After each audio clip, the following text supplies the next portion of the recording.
following announcement has been paid for by the Celtic World Order. Hello there, welcome back to Celtic World Order podcast. As always, I'm Steve O'Matt, and you can see I have a full screen on with me today because we're going to do something a wee bit different here on the channel. As you know, Celtic podcast first and foremost, but sometimes talking about the here and now, the before and the after, the reactionary stuff, well, that only takes you so far because Celtic is a great and well-storied club and there's always great stories to be had. And more often than not, the best stories are the ones about the characters, the players, and the people that really make Celtic and make those memories.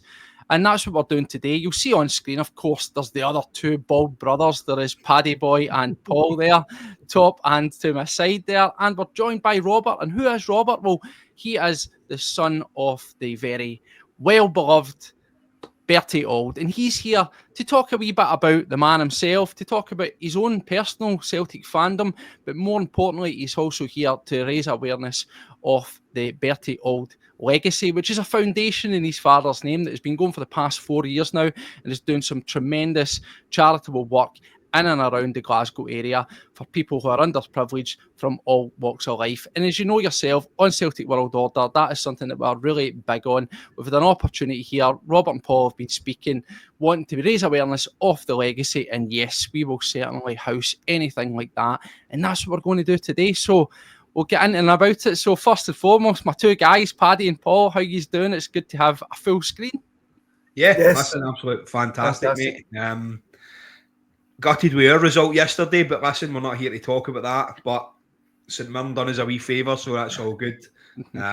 Yeah, onward and upward. Absolutely. Yourself, Paul? Aye, all good, mate. Yep. Quite a wee weekend. I've been behind the scenes a wee bit, getting Robert involved, and great to bring Robert onto this fantastic podcast, and I'm sure there'll be a few cracking stories and some great memories. Yep. And yourself, Robert, as we says, introduced you there. It's great to have you on here. As we says, we'll get a bit about yourself. We'll get plenty, I'm sure, about your dad, because that's the great thing.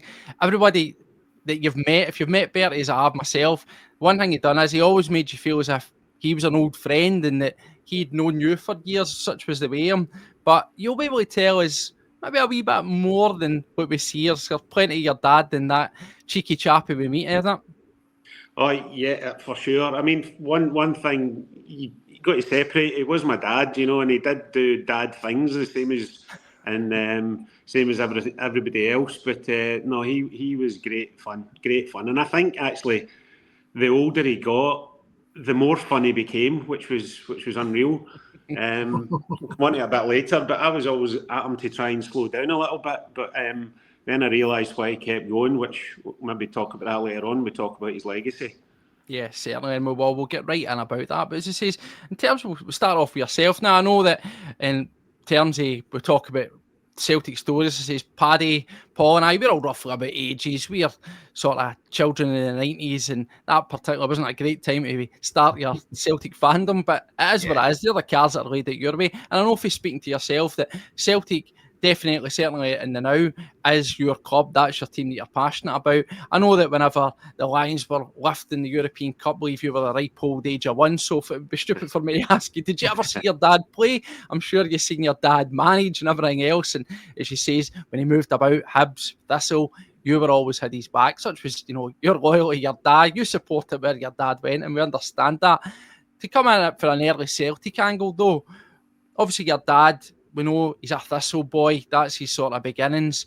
But whenever you were growing up, and who was your Celtic team, and was your dad an influence on trying to encourage you more to, you know, watch Celtic, boy, you know, even though he was elsewhere, was he always watching the Celtic himself?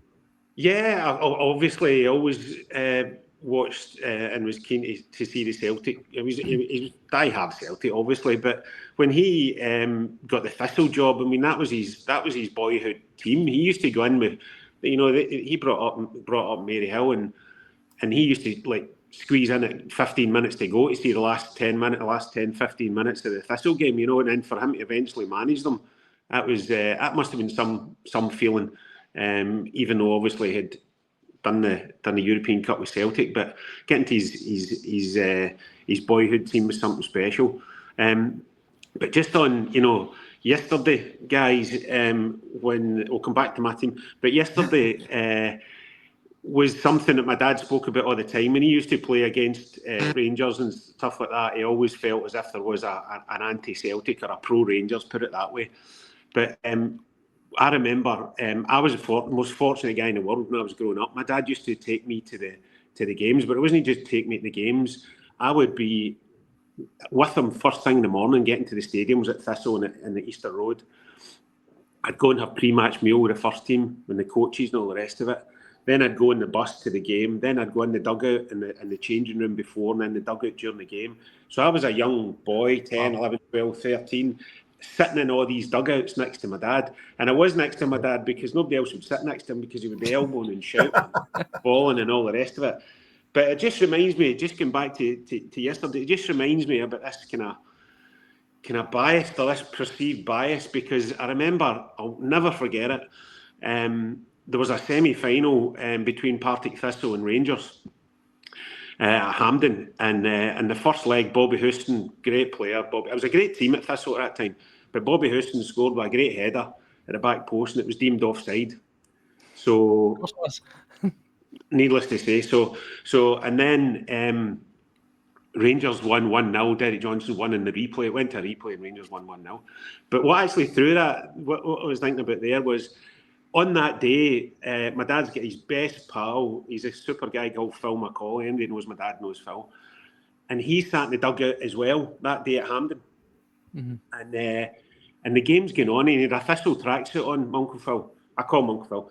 And I'm sitting next to my dad, and next thing, Phil leans over at my dad. And during the semi-final of the Scottish Cup, leans over and belts me, What is it? Can I go and warm up? And he says, aye, go and do what you want. So my Uncle Phil gets out and runs behind the goals at the Thistle end and started warming up with the subs.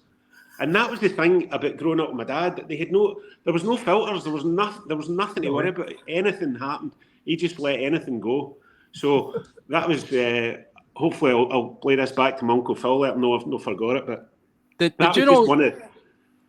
Sorry. Did you not take advantage and try to get yourself a game? No. But again, that's all I wanted to do, Steve, was play football. So I was actually, at any time off school and before the games, there was but on a Saturday morning, I'd do set pieces and all that, and I'd be with my dad and with Pat Quinn and Paul Quinn and on the park and doing a wee bit of warm-up and training. Unfortunately, I never quite made it, but that's what a childhood. It was unbelievable. That was sensational. And the other night I was just recalling as well, was I'm going to come on to my team, don't worry. But another time I was in the dugout against Hibs at Firhill, and Jim Melrose was the only one sub. Lovely guy, Jim. Met him a few times since, and he still remembers it himself. And I think this was 1-2-1, and my dad gets Melrose aside and he says, right, Mello, when you go in, and I want you to stay wide all the time. I no bother. So puts Melrose on, only sub. So Mello, being a centre forward, he just drifts into the middle. Mello, wide, boss. So this happens about 4 or 5 times, and my dad looks out to Donny McKinnon and says, get him off. He says, oh boss, we can't get him off. We've only, that's our only sub. Get him, we'll get him off. So he takes Jim Melrose off, plays the last 20 minutes with 10 men, they win 2-1. So, it was stuff like that I was, and I didn't know any different, do you know what I mean? I didn't know any different. That was just what life was. It was just sitting there and watching it all happen. And then it's years later, it comes back, No, but my team, so I was very much Murdo, Davy Provan, all these guys, Roy Aitken, fabulous. And it's really strange now, because I was fortunate the odd time to go with my dad up to the players' lounge before games sometimes and meet these guys in the flesh, and it was absolutely wonderful to meet the guys, and they've got some wonderful stories as well about life going on. It's fabulous. We had Murdo on, and when we were speaking to him sort of before and even during, your dad's certainly a name that came up. I think that's one of the things. There's many players that are revered and loved at Celtic for various different reasons. Your dad always, for me, is always right near about the top of the pile.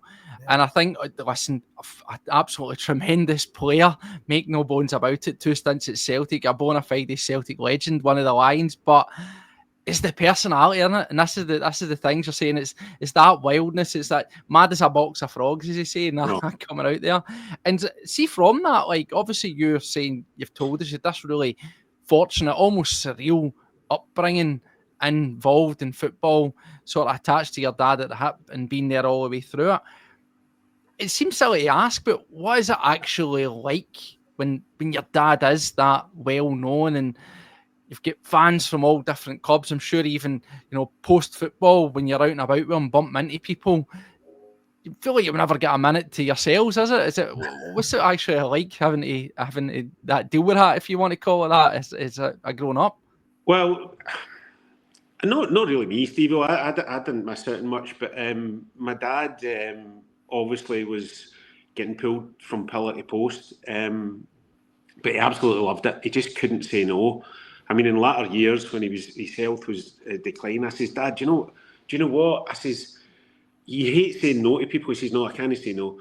And I says, well, what to do is, if you're in two minds, or it's too late at night, or it's too far away to travel, I says, phone me, give them my number, tell them I'm running your diary, and I'll apologise, and it's not been, you don't need to say no, I'll kind of manage it. Aye, I'll do that.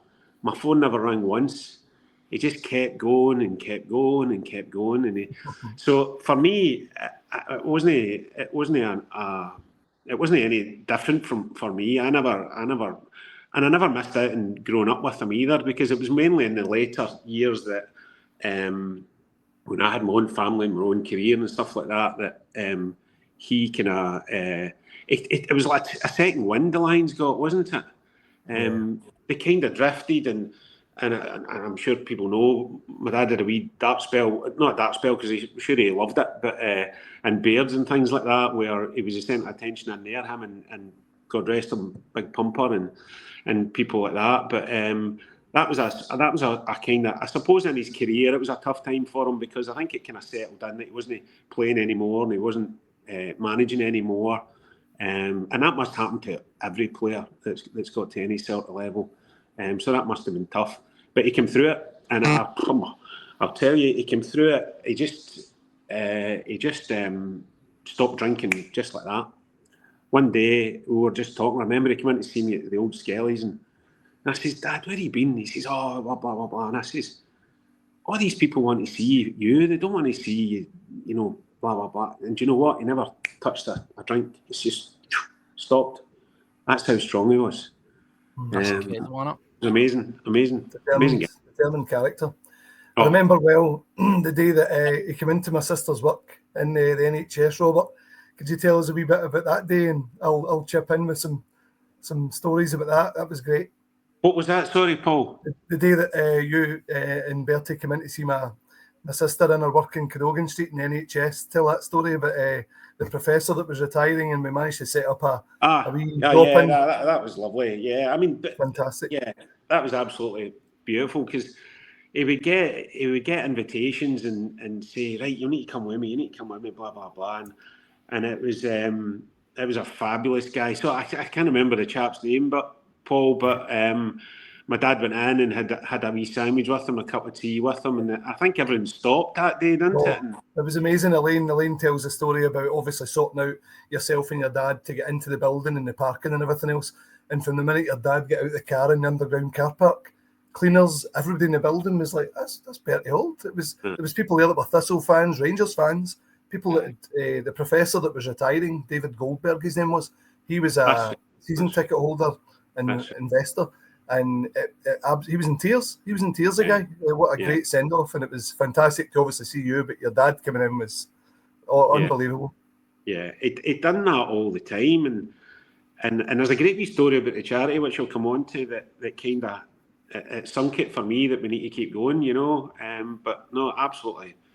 It just didn't say no. And the thing is, if you didn't recognise him, because there was a time where we were going into Celtic Park and it was a day like today, it was teeming of rain and stuff like that. I was speaking to a big guy called Peter Jordan before it, and he says, I used to play for Barrow. He says, and I get stopped all the time. He says, what you've got to do is you've got to sign and walk at the time. Sign and walk. I says, right, I'll say that to my dad. So we get to Celtic Park, we park up, and it's teeming. And it's about 11 o'clock in the morning for a 3 o'clock kickoff. oh, we need to get in early, right, okay. So I says, now Dad, Big Peter Jordan says, the best thing to do, and he's 70, do you know what I mean? He's done it all his days. I says, is sign and walk, so we get in and we don't get soaked. Aye, that's what we'll do. So there's not a soul about, apart from a wee couple away over next to the shop. You know what my dad does? Oh, how you doing, son? So next thing they come over, and then next thing that, oh, I'm drenched at 11 o'clock in the morning for a 3 o'clock kickoff. But that's what it was like growing up with him. Torture. Oh, constantly mobbed, constantly soaked. Every time you met him, every time you seen him, he was always happy. He was always he was a fan's favourite, and he knew he was a fan's favourite, and he always had that wee that time for the fans as well. Steve will say that obviously having Murdo McLeod on, and Murdo spoke extremely highly of your dad, but with Frank McAvenny on as well, and obviously Frank had his time at Partick Thistle as well. Yeah. So he spoke very highly of your dad, and he was talking about obviously walking into Celtic Park, and like you'd said, being in some of the conference rooms and stuff, and if you've got hospitality and somebody like your dad walked in, even the players got starstruck when your dad walked in. Do you know what I mean? He was one of the kind of people. So, like, for me, I couldn't ever imagine how that would be, like, that being your dad. What's that like, seeing these people, like you said about George McCluskey and everybody else? Like, I'd imagine they would be the same with your dad. They would be kind of starstruck as well. So what's it like seeing your heroes be starstruck with your dad?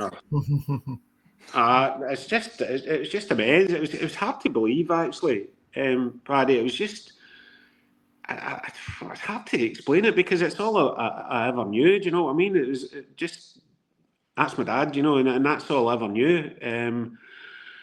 I think it was great that what he did do was he never ever left you out, and he never left anybody out. Do you know what I mean? He wouldn't just say how you doing, turn his back. He'd stop and have a conversation, and it was the same with us and me, my sister, and my wife, and his grandkids and stuff like that. He would involve them in as much as he possibly could. So that made them special to us in a kind of personal way as well. I mean, he just took us everywhere. You couldn't say no. You know, it's like, come up and get me at Willie Hockey's table. I says, Dad, I'm not coming up. These guys have paid a lot of money, and come up and get me. She'd go up like a wee sheep, you know, and flipping, I'm up to get my dad, blah, blah, blah. But then he'd just welcome you open arms, you know, and then nobody's got a choice to meet you. Say, I'll pull up a seat.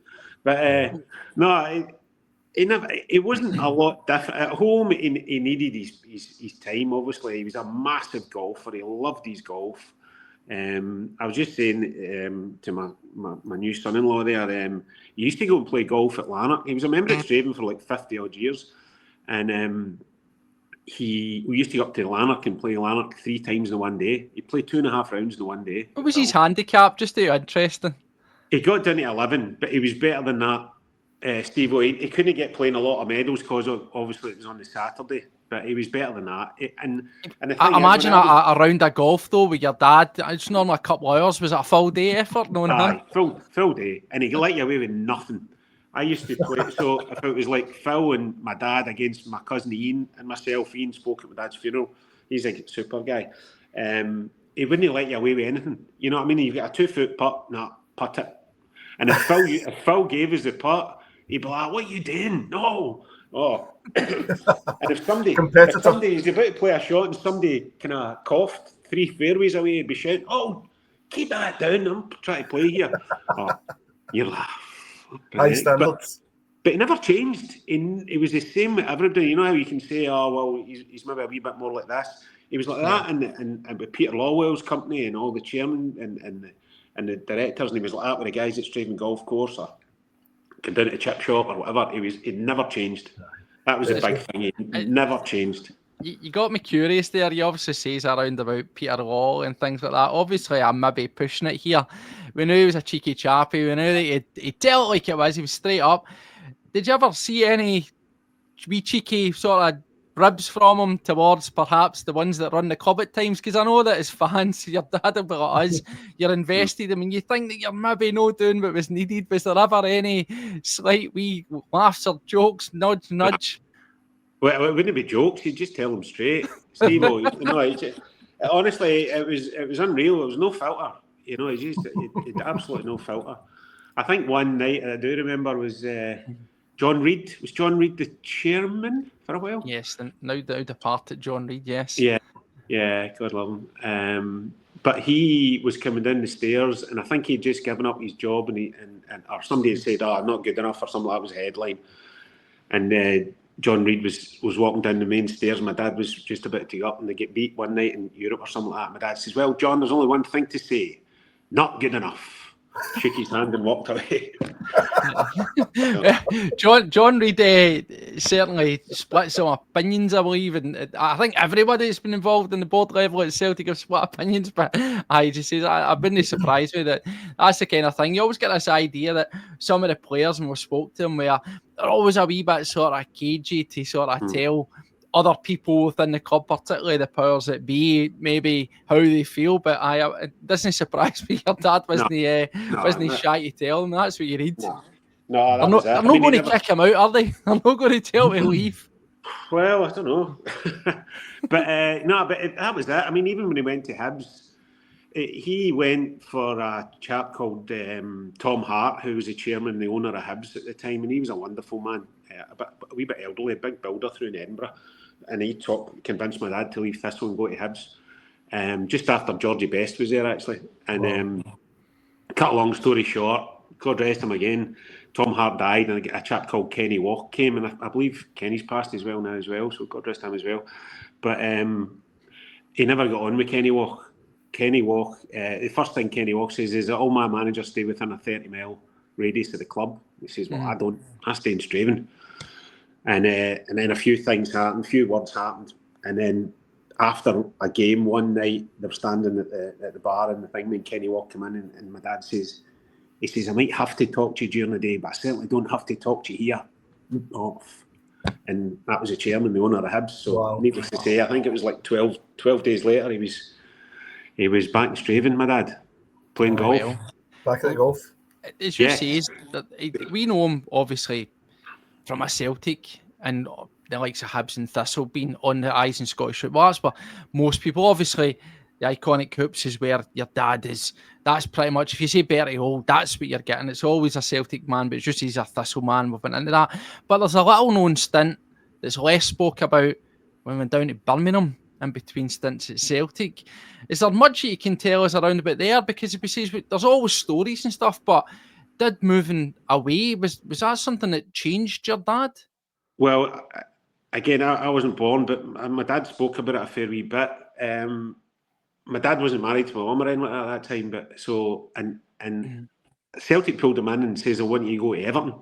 My dad says, "Where's Everton? I don't even know where Everton is." He says, "I'm not going anywhere." So even at that young age, he was strong enough to speak back. So anyway, cut a long story short, he met. I think it was Gil Merrick. Came up to sign him for Birmingham, and my dad was really impressed with Gil Merrick. He always says he's a big camel coat on. He looked immaculate, and he convinced my dad to go to Birmingham City. And over the piece, my dad loved it, but it could have been a very, very short stint, because he told me this one just a few years ago. He got down to Birmingham, he was only himself, and they took him to the club, and that was fine. And then they put him into a hotel in the city centre. My dad's just a young boy, remember, never been out of Glasgow at all, apart from to play with Celtic. And he's sitting in this room, and he's saying to himself, right, so he's unpacked his stuff in this hotel room, and he's went a walk, and it's just getting dark, and it's kind of gloomy and all the rest of it. And he looks at himself in the mirror in this shop window, and he says, "What the hell am I doing here? I'm not staying here." So he went back up to his hotel room, he got his case in, and he started putting his stuff back in the case, and the door went. And he opens the door, and it's the physio at Birmingham City saying, "Bert, I hope you don't mind." He says, "I've had a bit of a row with the missus, and I'm going to go to the pictures. Do you want to come with me?" Right. And my dad, because he was going home, he was going back to Glasgow after signing. And my dad says, "Aye, I'll come with you." And then ended up having 4 wonderful years there. My sister was born there. And I think, if it wasn't Celtic, he wasn't going anywhere. He loved it down there. And as you say, he obviously told you that story because you won't have the recollection, of course, but how did he reflect in general on his time after that? A rough sort of start, really questioning what am I doing, and obviously he's lasted it out for a good bit down there.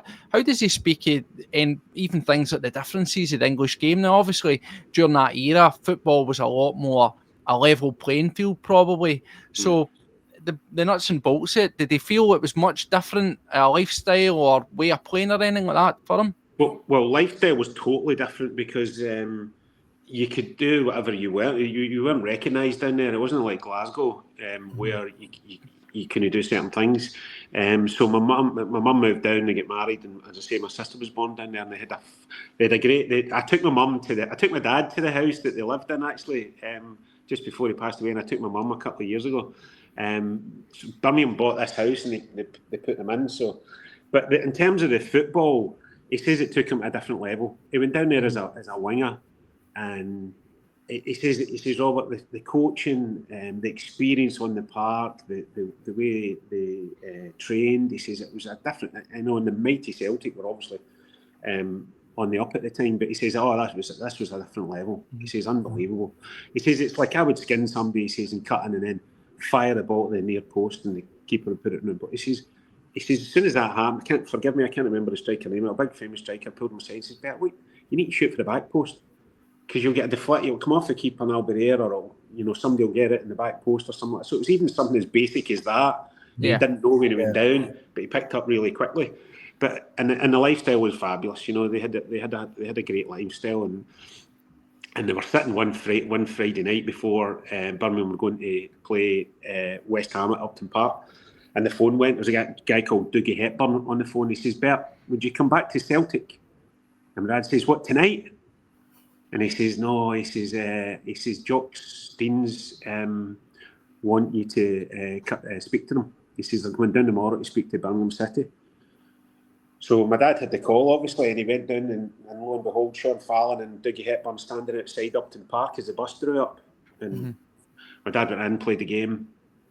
The next morning, he's sitting at home on the Sunday morning, he get a call for the secretary at Birmingham City and says, "Bert, would you come in and get something to discuss with you?" And I says, "Well, that's it. Okay, stuff, I'm going up the road." So he goes to St Andrews, goes in. "We've had 3 offers for you, Bert, and we've got a preferred one." He says, "Everton are in for you, Tottenham Hotspur are in for you, and we would like you to go to Tottenham Hotspur." My dad knew Celtic were in. He says, right. "Well, who's the third option?" "Celtic." "I'll sign for Celtic." That was it. I think he dropped a £5 a week or something crazy. A £5 a week. I didn't even ask what it was, but that was him up the road, and obviously, that's if you know your history. Do you know, it's quite funny because you said there about, he said that the training methods were different, the game plan, it took him to another level. It's kind of strange, isn't it? Because, even now, we always hear about how down south and the bigger leagues are light years ahead. Then it was training methods. Now it's training methods, players, money, VAR, everything's better down south. It's all ahead. So it's funny, no matter how much the times change, it seems that the basics remain, that Scotland is still very much a development entity in terms of football. But that's quite interesting to hear from that. And obviously, as you say, as he comes back up, he does something that, well, a true Celtic supporter will do. They play for free, but quite funny taking a wage dip in it. It's almost unheard of now to do that. Unreal.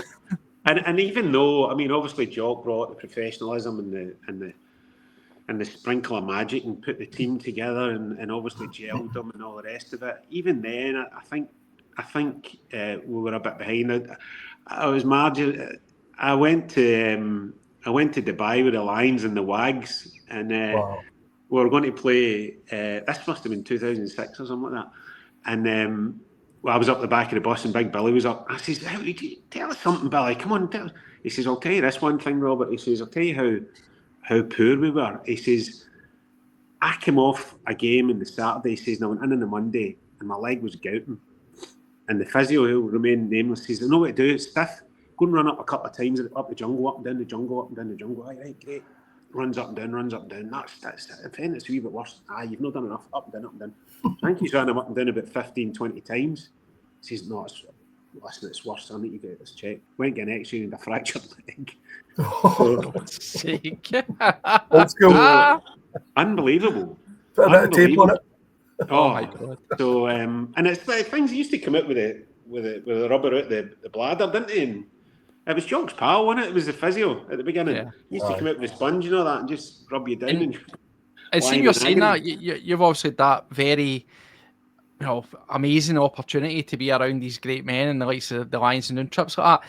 Obviously, your dad was very much, as you say, he was what he was and he never changed, but that's a very special group. What they achieved was, of course, it was history making, but it'll put them in an elite level of Celtic players that they'll never be again. And there was a real sort of camaraderie, of course, on that side. Was there ever a wee slight shift when he was in that group? Was that just a wee bit extra? Was a wee bit more? Was Bertie, if it was possible, was he a wee bit more extra when he was in with that special group of players? When you were seeing them all socialising versus just, the regular? Oh, they loved being in each other's company. They absolutely loved it. And the thing was, I think, because my dad was quite open and not frightened to speak their mind and things like that, when they did get their testimonial, and for these guys, I always said the Lions should have had a seat behind the dugout, behind the director's box. There should have been 12 seats there with their names on it. And if they weren't there, the seat was lying empty. That should have been it.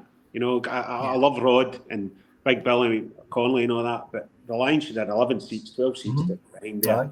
And Totally they should have been lying empty if they didn't go. That's how good they were. And my dad was the one latterly, obviously before, Billy was a captain and got all the respect for the guys and he's a super leader and phenomenal, beautiful man. So he done all the negotiations with Jock, but very much latterly it was my dad that kind of kept them all together and done any negotiations or discussions for anything that and he did speak up, but he was the worst organiser in the world. It wouldn't be the first time we'd be flying for Prestwick and we'd go to Glasgow airport. He was absolutely brutal at that and he was late for everything. But what he did know is he knew how to negotiate. He kept telling us his mum was a hawker from down in Ayrshire, so he knew how to negotiate. So he did know how to negotiate, but he couldn't organise. But anyway, but it was so he was the one that kind of kept them all together, and I think, and it was definitely because he was the most vocal and no frightened. No, the other boys weren't frightened. I'm not down crying any of the other lines whatsoever. They were all phenomenal and great characters and wonderful players. My goodness, I'm not down crying them whatsoever. But my dad kind of tried to keep them all together, and looked after them. I think until he's ill health.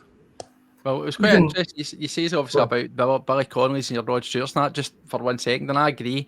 I think that we've got the statues, we've got obviously Billy McNeil, we've got Jock Stein, so we're immortalising the collective, what happened there, and that's great. I do agree we should have something. We've obviously got the Lisbon Lion stand, but that would have been a really nice touch, as you said, to have those seats that will forever lie empty. Obviously we've lost some of the great men, obviously your father included, and I always think it's very much like as you do some of these dinners where you leave a placing for those that aren't there. I think that would be very befitting to do that in the stand with those seats. But just on that, it's quite interesting. Your dad was quite vocal. Was he ever vocal about, I guess we could say, celebrity fans or fair weather fans, tourist fans, if you will? Did they ever have any cracks at those kind of types coming in about? No, he had great fun with Billy Connolly. You've heard the one about Jimmy Johnson in the boardroom, haven't you? No, have you heard that one? Do share, because I'm sure there'll be people that are listening that won't have. So it's a midweek game, European game, and my dad's got wee Jimmy, and he's just starting to feel a wee bit frail, and big Billy Connolly's in the corner, holding court and all the rest of it. And so my dad says, right, Jimmy, what you want? You want a wee bite to eat? In the boardroom, there's a big table in the middle, and they put a lovely feast on and stuff like that, wee kind of finger food and stuff. So my dad says, I'll get you something, what you want? He says, blah, blah, blah. So he brings him back some lamb chops and this and that. You want another couple of them? I'll get you another couple of them. And then he gets the security guard over. My dad gets the security guard over and he says, Jinky, I've just been accused of choplifting. His arms up his back in the middle of the boardroom. Do you know what I mean? So, no, my dad loved it. And Rod Stewart was a great, I'm going to say, not a pal, but, they had greatest respect for each other. Rod, any time the Celtic convention was in Vegas, Rod would beg my dad to live with him and he would fly him in the back every day. But my dad never done it. He wanted to win with the fans, in with the troops. I was just going to say, in relation to the players of that era, Robert, obviously you had mutual respect, I think, from across the city as well, guys like Willie Henderson and all that. And these players are a different generation, a different era from the guys we get nowadays. But I was just to ask her to touch on, excuse me, the relationship, the rivalry would obviously have been absolutely fierce because these guys were all of that era, were all hugely competitive. But just to touch on what the kind of relationship and the rivalry was like with the players at that era. Off the park, Paul, they did have the respect. There's no doubt whatsoever. On the park, there's no quarter given or asked. Unbelievable. I mean, you heard the one about the big Rangers captain, Big John Gregg in the tunnel, didn't you? That was a classic. That was a classic. Just for them, they didn't hear that one. So my dad's standing next to in the tunnel, and Big John Gregg's like that, with the chest out, and much you on the day, wee man. My dad says, £3 to win. We're on 6. My dad says, my £3 guaranteed. I like that. With the win bonus, wasn't it? Aye, my £3 guaranteed. But that was that. Just Gallus. Gallus from start to finish. I mean, and that's of course up there about how they look. We're talking about the whole back to the 67, looking about the big Italian side, looking like models, and the bit can they play. I like those clips. That's the thing. Entertain. Well, that was it. They used to say that when Jock came, he used to open the windows at Parkhead, and you used to hear the footfall that's coming, and my dad says, you look at that, listen to that, blah, blah, blah, big Jock. And the last thing he said was entertain. You wouldn't be here if you couldn't entertain. Go and entertain, which must have been some feeling. And see, obviously your dad has been in and around to his sort of passing, in and around at Celtic. Did he ever say to you, was there ever in recent times, so obviously we've had the great period of sort of Martin O'Neill, we've had the likes of Neil Lennon, there's been good recent, obviously very good recent success, but out of those more recent eras, was there ever one that really stuck where your dad was, when you were talking about Celtic and going to games and stuff, that he seemed really invested in, that he thought, this is brilliant, this is the best that I've seen in a long time? I think the time with Lubo, he loved Lubo and Henrik at the time, he absolutely loved these guys. These were entertainers. That was what he always looked for. But he also liked a digger. He always loved somebody that could win the ball in the middle of the park. And I think over the last few years, we that's maybe the only bit that we're kind of we're not comfortable with at Celtic Park. I think we're trying to get everybody to play football instead of need to win the ball back, especially against the big teams like Bayern and things like that. But all these big teams have got somebody that can put their foot in the ball and win the ball, and then give it to the players. And so he loved the entertainment value, but he also seen the importance of the, you need to dig, you need to win the ball, you need to handle yourself. No, that's we've obviously touched on as well, and just to bring it back to, so see, what was your sort of, again, talking about yourself and the sort of upbringing you had, what was the sort of the best, the most vivid sort of age sort of for yourself around about your dad and experience of what it's like to be with him, obviously in the dugouts and that? What was your sort of favourite point, if you will? Obviously, I'm assuming that would fall into the sort of management sort of side of things. Is that probably fair? And then on that topic, how did your dad feel the transition between being the player to being the manager? We always hear that sometimes great players don't transition into management too well because they'll maybe have players that can't do the things that they could do and they get frustrated with it. Did they ever tell you stuff, or did you see that in action? Well, I was probably too young for me to discuss that with him at that time, but again, I never actually saw him kicking the ball in anger. He was a coach at Hibs, and then we owned a hotel, so we were staying there, and he would come back and forward. And then to get the job at Thistle, that's really when I started to get involved, and I think he actually enjoyed the wheeling and dealing and things like that at Thistle as well. He would agree to sell somebody, but only when he had somebody coming in that he thought was better. And if you look back at that Thistle team, we've maybe done that now. Imagine that concept. Well, that's a story in itself, isn't it? But I think he left. I think he went to Thistle and he had 30 grand in the bank, and he left for 350 grand or something like that, which was a big amount in the days. And they had a really strong team. And if you think about the team that he had, I'm not saying he signed them all, but he certainly managed them all. But Alan Rough was a sensation, and Big Rough is brilliant. He comes to the golf days and does things for the legacy as well. He's brilliant. We had Alan Hansen was there, John Hansen, his brother. We had Brian Whittaker, fabulous left. I mean, you could go through the whole lot of them. Absolutely brilliant. Ali Love, Jim Melrose, Joe Craig. You know, it was some team. Colin McAdam was there. Did they have a certain person that usually hear managers? That's the manager's boy. Did they have? Was there anybody that was? He loved Ruffy. He loved Ruffy, and I'm not sure at that time if the feeling was mutual, because I think the rumour goes, or Ruffy will tell you, that my dad declined an offer from Man City at the time, which would have been life-changing for the big man. But wow. He loved Ruffy. Used to outstanding for Thistle. He would, you know, he's talking about winning points, but he would save. I think they used to calculate it 15, 20 points or something like that. Ruffy would save them a season, you know. He was wonderful. What a keeper. Yeah. So I think that was his guy. But then he would love the wingers taking them on and cutting. That was the day where you get a winger who'd take the full back on, cut it back, and somebody would dink it in the bottom of the net. You know what I mean? It's a different days now, isn't it? Yeah, no, definitely. So in terms of one of the things we want to talk about, we've got some great stories around about your dad and about where his heirs was. Says obviously it's all about memories. He was a guy that really sort of rejuvenated a lot of the sort of Lions and sort of making sure that they were a focal point and continued that on was Jill that brought it together. You've obviously been doing the Bertie Auld Legacy. It's a foundation. I've got some details here on that. I'd just like to hear a wee bit around about that. See it there. We've got the 10:30, bertieauldlegacy.com. Yep. And there it is. There's the mission. It's in and around. I'll take down this wee banner here. Obviously, to help people from all walks of life that are one way or another disadvantaged. When did this initially start up? Is this something that your dad had wanted to do? Obviously, as you say, he was one of these guys that was forever given his time or anything that he could possibly do. And yeah, whether he's going to see somebody off from their work or whether he's opening something up or that, your dad would always be there to offer a hand. How did the legacy come about in the first instance? Well, I'll tell you, I think I touched on it earlier, for maybe 4 or 5 years before my dad passed away, we were all a wee bit concerned he was doing too much. Not a lot of people knew, but my dad lost the sight of his left eye, but he was still out driving, going to all these events and all the rest of it. So I'd been saying to him, Dad, you need to slow down. Come on, you need to say no, or let me say no, but he couldn't do it. Yeah. So that was right up until he couldn't drive at all. Right up to COVID, actually. COVID was the bit that he really couldn't understand, because he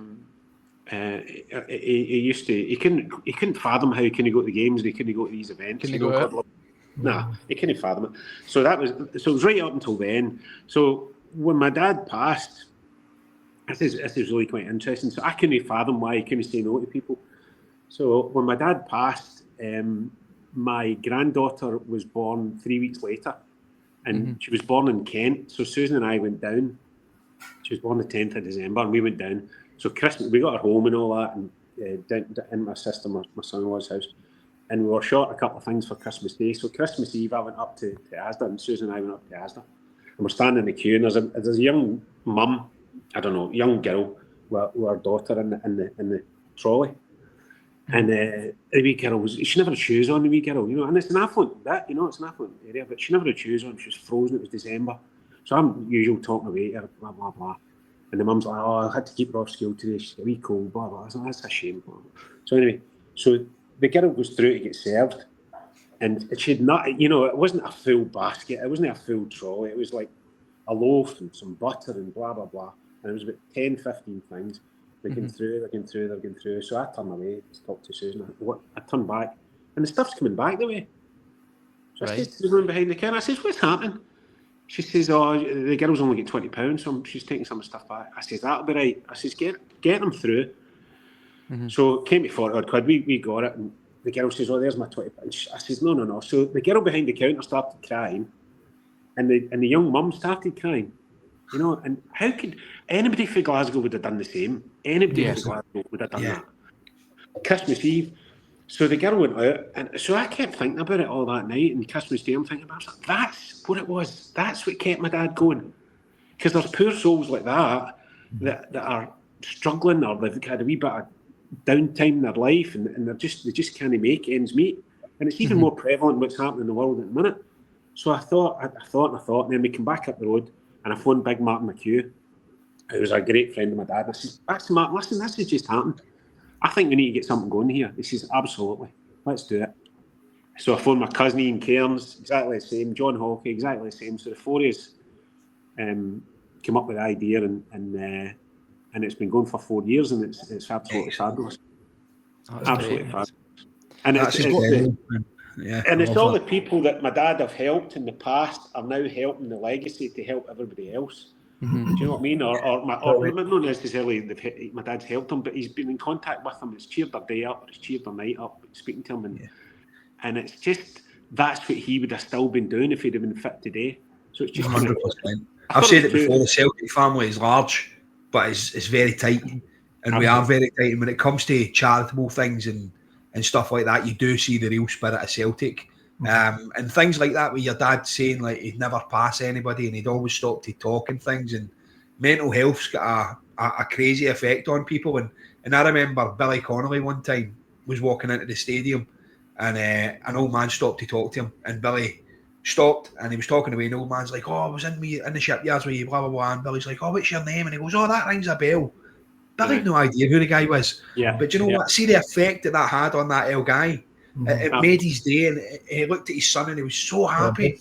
And I thought, that's what these players have. That's the effect that they have. And for to give that back for a legend like your dad, and to take 2 seconds out of the day to say, "How you doing, son?" Like I said to you before we come on, talking to me at a burger van, I was in awe. I'm like, oh my God, this is a legend. This guy's an absolute icon in my team, and it means so much. So for to give back just a little bit, that for me is that sums up the spirit of Celtic. It really does. And it's a Celtic family, and don't get me wrong, there's some Rangers people as well that come and help and all the rest of it. So it's that's how I say good my dad was, and you know, he would help anybody, you know, and it really annoys me because a few years ago Roy Keane was up for a European game and I was standing outside with my dad, and he just walked, the wee boy ran over and he just walked by him, just brushed by him, and who do you think you are? These people are idolising, they've been waiting all night in the flipping pee and rain for you. Take a minute and say hello. It's a shame. That's quite prevalent with Roy Keane, because he's done that quite a few times. I've seen that on the TV a few times when he doesn't. I don't know. It's really. I think there was that famous cup. I think somebody was trying to get speak to him in the stands, and he was brushing away. I think he's very much an enigma, and unfortunately, as he says, they don't quite make the players the way that they used to. Unfortunately, there is always some. Don't get me wrong. Paddy knows he takes his being up to see the players, and there's quite a lot of. That in the current squad, there's a lot of really guys that will invest the time, and then equally there'll be those that will go along. But it is a different time. But yeah, it's great, as you say, in terms of what's happening with the people, you know, familiar with your dad, friends of your dad, help them out. So for a wee bit of information around the charity, also says it's to sort of help a wide variety of people who are underprivileged one way or another. Obviously on the page, it's bertieauldlegacy.com. You've got full details. It's a lovely website. It's well presented. It's well laid out. Gives you all information you can donate to there. Can you give us a wee sort of insight into how the general running, what kind of things have you done? If there's anything you're working on at the moment with it? Yeah. So we've done 7 events so far. So I thought we were quite bold the first night. The first year we done 3 events, but I think that was too much, because it's all the people, they all want to not miss out on it. So you end up, it's quite a lot of the same people, which we're internally grateful for, but we kind of keep going to the well to the same people all the time, you know. But so we're just about to have our May the 23rd. We try and have it as close to the 25th of May as we possibly can. We've got our golf day at Hags Castle, who've been fabulous with us. So that's our 4th day, and it's always a fabulous day. Really well supported. We've had a couple of chat shows, and we've had a music night, which was a big thing. This was Martin's idea, and I think he's working on one for the later on this year as well, which was brilliant. We had it in Bad in Glasgow. Norrie Innes helped us. A great venue in there. Really brilliant. good. Absolutely, what a day it was. It was so exciting to get it on and see how it all works. But we had Big John Coleraine, the jazz taxi singer, his dad was a great friend of my dad. John Coleraine used to play for Celtic, so he sung us a couple of numbers. We had the Bluebells on, who were fantastic. We had a guy called Derek Fleming who wrote a song for my dad and sung it. He sung it at most of the events so far, which is great. And the lead for that night was an Irish chap called Monday, who came over and sung Galway Girl and all that kind of thing. What a night it was! It was absolutely fantastic. So, really on special. the music side of things, there was a thing I seen about your dad as well. I don't know if it was at Noel Gallagher was in an event and he was sitting like 2 seats away from your dad, and I don't know who was sitting beside your dad, but he's like, "Tell me how the soup, tell me how the soup." And That's Willie Hockey, aye. Willie Hockey, yeah, and he goes, right, I'll wear the soup. And he gets the soup, and your dad turns around and goes, "Here, do you want a roll with that?" I love that. See, that's another food-based pun. First he's a choplifter, and then he's coming out with that. I love it. I love all the name. Loves that pun. Class. But he would have had to get introduced to Noel Gallagher because he wouldn't know who he was. You know, he's not. Yeah. He never really bothered. There's a classic one which I'll keep the names out of this one as well. But one of my dad's good friends was I'll speed it up. One of my dad's good friends was in Tenerife watching the racing with his son, and sat next to a couple from Birmingham. Blah blah blah. How do you support Birmingham City? Oh, we're Celtic. Oh, what a great friend of ours used to play for Birmingham. How's that, Bertie Auld? Oh, we love Bertie Auld. He says, and their friend was a massive fan of Bertie Auld. We used to sit and say we're not worthy at the corner flag when he used to sit at corner flag. He says, all right, who's your friend? Ozzy Osbourne. Never is. I'll tell you what, exactly. I'm going to phone Ozzy in LA. He says, you do that and I'll phone Bertie in Straven. That's what to do. Can you swear in this podcast, no? Aye, of course you can. I'm an adult. So your man phones my dad in Straven. He's in his bed. It's about 9:30, 10 o'clock at night. And this guy phones Ozzy Osbourne in LA, right? That's a true story. Put it on loudspeaker. Put it on, right? Loudspeaker. Bertie, you never guessed. We're sitting in flipping Tenerife in the bar. We're sitting next to a couple, blah, blah, blah. Ozzy, you'll never guess this. We're sitting in a pub and blah, blah, blah. And who's we're sitting next to? Best friend. It's Bertie Auld. It's Ozzy Osbourne. Who the fuck's Ozzy Osbourne, son?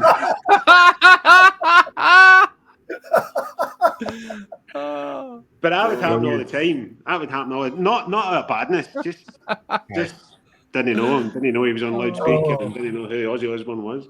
That's amazing. We talk about, obviously, when you mentioned the charity and you're saying you've done a music night. As we know, obviously, another greatest Norway is Tommy Burns was a wee bit of a chanter. We know your dad, obviously, as well, has been a bit of a comedian. Liked a wee sing-song. What was his go-to? Just out of curiosity.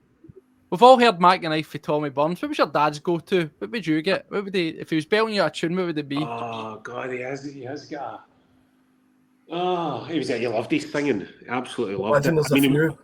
I mean, his favourite was Sinatra. As I think that was them all. But oh God! And then he would sing one to Celtic supporters, wouldn't he? And then he'd look at them individually, saying you and you and you and you and you. I can't remember the actual song. Forgive me. Sorry, Steve. I can't remember the song. But his version of the Celtic song was phenomenal. Aye, he loved that. He loved that. Brilliant. Could hold a tune, certainly. See, on that as well, right? My lasting memory of your dad will always be that moment up against the windy at Hampden. Oh, and the cup, was it the cup final?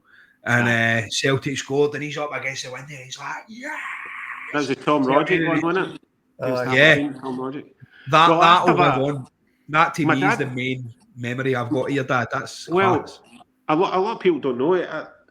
He had a wee health scare just before that, and after the game, it was all over social media, and I'm sitting in the car waiting for him afterwards. And I says, Dad, you've just had a flipping. The doctor just told you to take it easy, blah blah blah. He says, What can I do? They're holding me up. They pushed me up. I says, you looked as if you were pushing back. He was nearly on the park, wasn't he? Aye. Oh, mate, it was incredible. And I think the next cup final, the one after that, or whatever it was, I think your dad had maybe passed. Mate, there's not many cup finals all blend into one at the moment. Did you see the cutout that they had of your dad? And they had that up there as well. And I thought, it resonated with me so much because that to me will remain as my lasting memory. Well, see, just on that, I wanted to touch on it. See, that we never got to the cup final against Hibs and that, but we were asked, Celtic asked us to go, my mum and my sister and I and their families, but obviously it was too close to when my dad had passed and the rest of it. Yeah. See that video on YouTube of the Green Brigade putting the big banners together. Yeah. I was breaking my heart at that. That was absolutely sensational. That was. I know I'm biased, but that was wonderful. And I wrote to them and thanked them, and they were lovely boys actually. So that was absolutely sensational. And just whilst you're mentioning that, then obviously your dad was there, and they were seeing all the sort of Green Brigade and the tifos and the passion and things like that.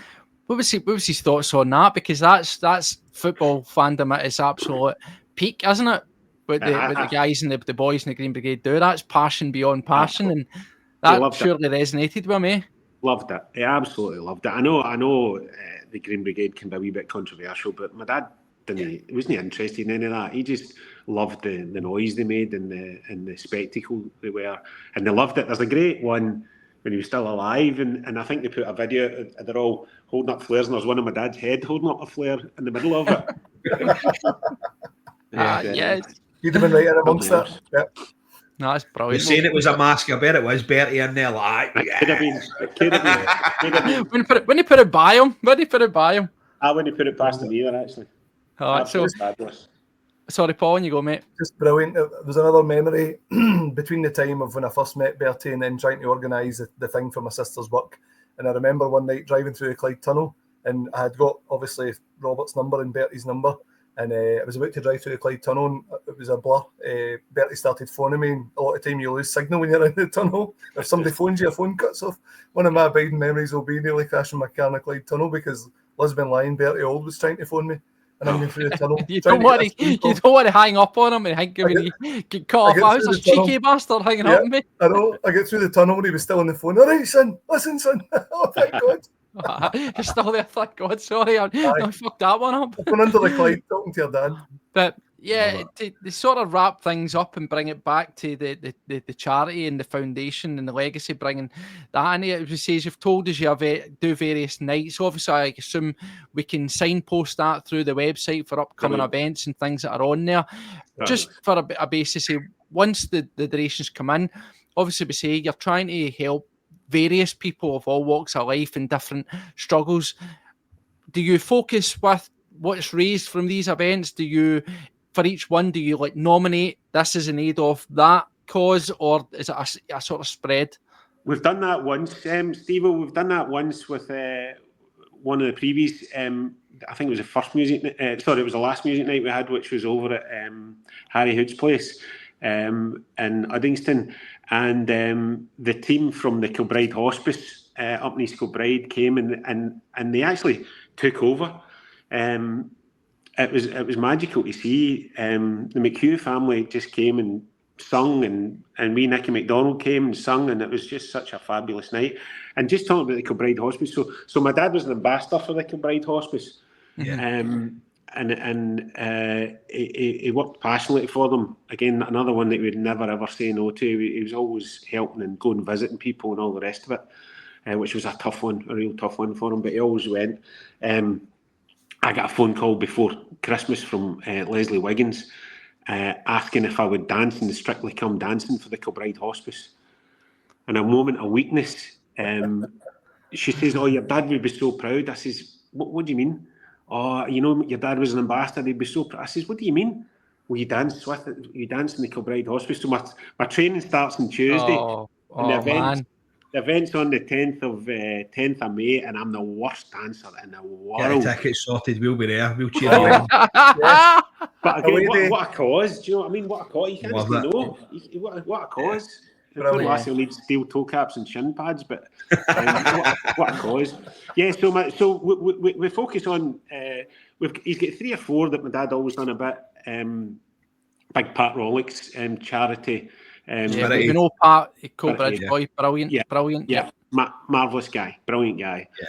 And then we're doing a wee bit for like Partick Thistle. Big Ruffy got us involved with Partick Thistle, kind of dementia kind of thing where they were working off cards. So we got them a television, and the footballers come up on the television, and it stimulates conversation. So it's things like that. It's everything that's really, really, really helpful to them, but so rewarding for us, and that's what brings it back to my dad. I've actually to get in contact with Pat and organise a lunch. Basically, I had said that I would meet up with him and see if we could get stuff that we could do together. So listen, it'd be nice to get involved with yous as well, and we could do a big amalgamation and get something sorted, like a big night or something. That'd be great. So we get Mark McHugh's the kind of brains behind the organisation. He's the one that comes up with the ideas, and then you've got the Foot Soldiers, which is my cousin Ian, John Hockey, and myself.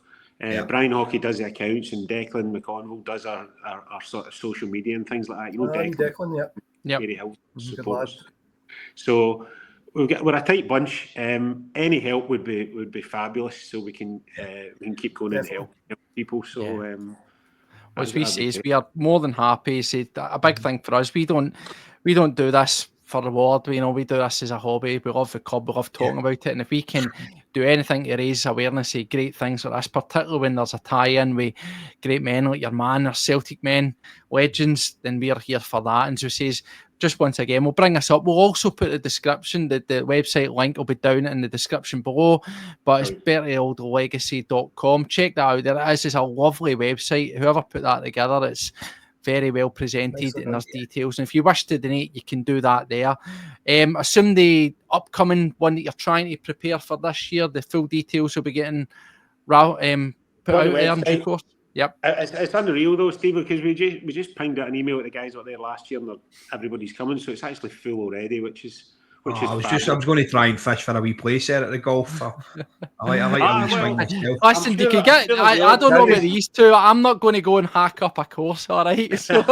I'm not a golfer, but it's a brilliant. I don't fancy even if you want to come along. He fancies himself as everything. Even if you want to come along, get a bite to eat and stuff, and catch up with some of the guys, that'd be more than 100%, mate. Yeah, Chick Charlie does that. He doesn't play golf, but he comes along and goes for the drink. Actually, Chick came up with a quick story just before you go, and God love him, my dad was in Hare Myers and really, really, really ill. And Chick says, "Can I come up?" And Chick still phones my mum every Friday and makes sure she's all right. He's an absolute superstar, a guy. And he came up, and my dad was snoozing, and we sat there for a couple of minutes. And I says, "Chick, if he doesn't wake up," I says, We'll tell him you were up and that. He says, "I no bother." So my dad opens his eye like that and he says, "Is he away yet?" They had a fabulous relationship, Chick, because Chick was an entertainer as well, wasn't he? He was, One of the great characters is Chick Charlie. He says your dad came up for a pay cut to play for Celtic. Chick would have done it for absolutely nothing. Here and he's pumped. Exactly. Chick's a proper legend. Great guy. He phones my mum every Friday still. Brilliant. I love that. That's class. That's a really nice touch. That speaks to the man, doesn't it? As soon as you mentioned Chick Charlie, I can't help but think of Henrik Larsson's debut as well. That haunts me. Yeah. And Larsson gave him the ball and he cracked in that absolute worldie. Yeah. Well, maybe try and get Chick on as well for a wee catch up. That would be cool if we could get somebody like Chick on as well. That'd be absolutely fantastic. Chick will give you material. Great guy. Brilliant guy. Anyway, thank you very much. Listen, we've went just over an hour, and that's the thing.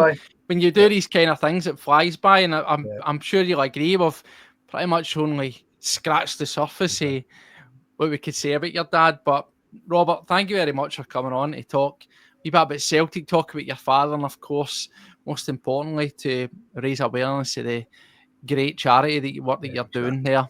As we say, once again, there it is. Make sure you just check it out. bertieauldlegacy.com. Link will be down there. Brilliant website, brilliant cause, helping people at a disadvantage in the Glasgow area. And Robert, it's tremendous work that you're doing.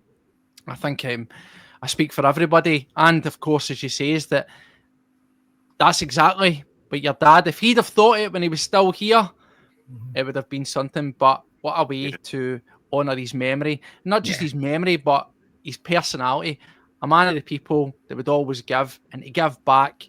I'm sure he is very proud of you for doing that in his name. Some people never leave you. That's it. Yeah, exactly.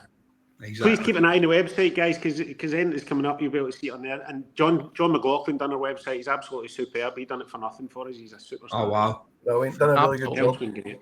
As he says, the links will be down there. I'd encourage you. Another great charity if you want to get involved in the Bertie Auld Legacy, the charity work there. All the details are there. And as Robert says, they'll be grateful for any donations or anything can do it. Keep your eyes peeled, because by the sounds of it, if there's events upcoming, they're going to be hard pushed to get a ticket. So if you can manage to be lucky enough, it sounds like it'll be a great night. Robert, thanks again for joining us. It's been an absolute pleasure. Some great stories, reminiscing about your dads. I says we could have spoke, but sometimes all good things have got to come to an end. Thanks for having us on, guys. Really appreciate it. Brilliant. Doing a great job. Anyway, until the next time, we'll be back. Hopefully you enjoyed this wee bit of a different show. So we'll be looking to do more kind of things like this, maybe in reach out to some of you subscribers that are out there and sit down and talk about Celtic. Because as we say, it's not always a case of who the singer, it's the song. And the one thing at Celtic is there's always interesting and fun stories to be had when it comes to this club. So until the next time, take care of yourselves. Thanks for tuning in. Make sure, if you haven't done it already, hit that subscribe button, because it costs you absolutely nothing to support us at Celtic World Order. Take care of yourselves, and as always, hail, hail.